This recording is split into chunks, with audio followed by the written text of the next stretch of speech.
My wife asked for a divorce as casually as if she were ordering another coffee.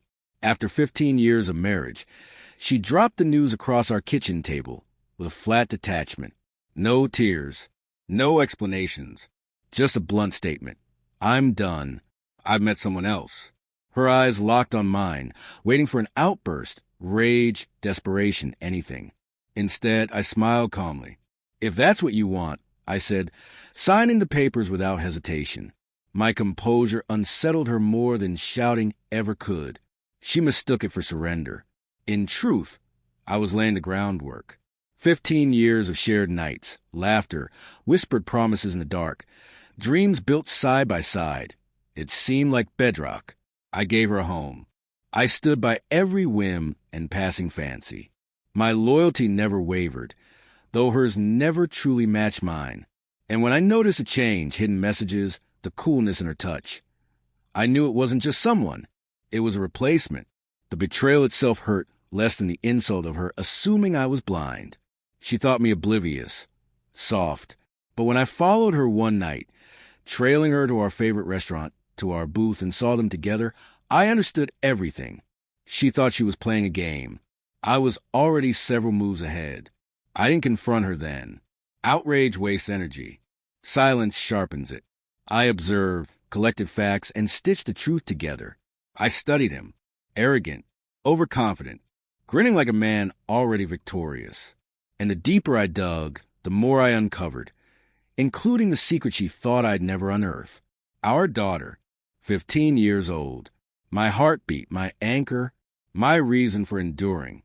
I had fleeting doubts in the early days. Her features didn't quite reflect mine, but love drowned suspicion, until a DNA test cut the illusion apart. She wasn't mine. She was his.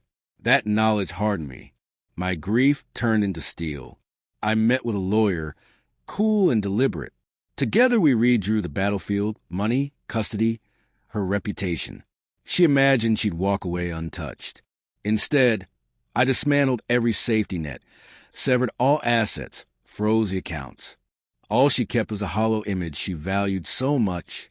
Then I waited for her night of triumph, the evening she planned to celebrate her freedom with him, at the restaurant where she once swore her life to me. The symmetry was flawless. I entered with steady calm, each step deliberate. They were mid-toast, glasses raised, her face glowing as it once did for me. His hand covered hers, his smirk daring me. When they noticed me, her smile faltered, his widened. I reached their table, radiating stillness that unsettled them both. "Here's to your freedom," I said, laying an envelope on the table. Her hands shook as she opened it. His gaze narrowed. Silence spread as she read.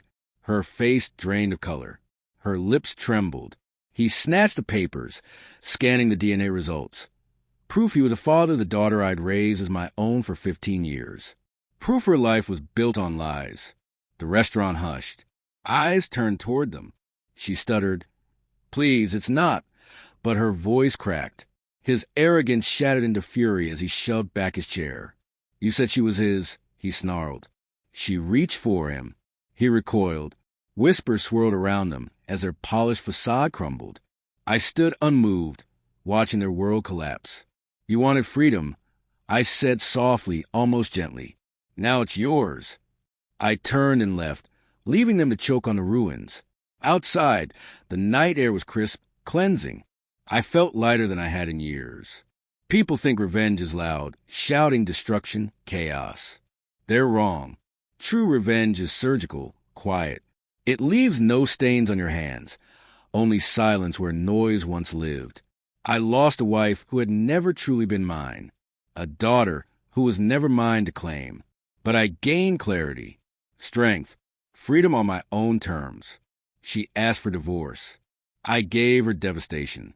He inherited the burden he once mocked me for carrying. 15 years were stolen from me, but the rest of his life is stolen from him. I regret nothing. Justice doesn't always arrive in court.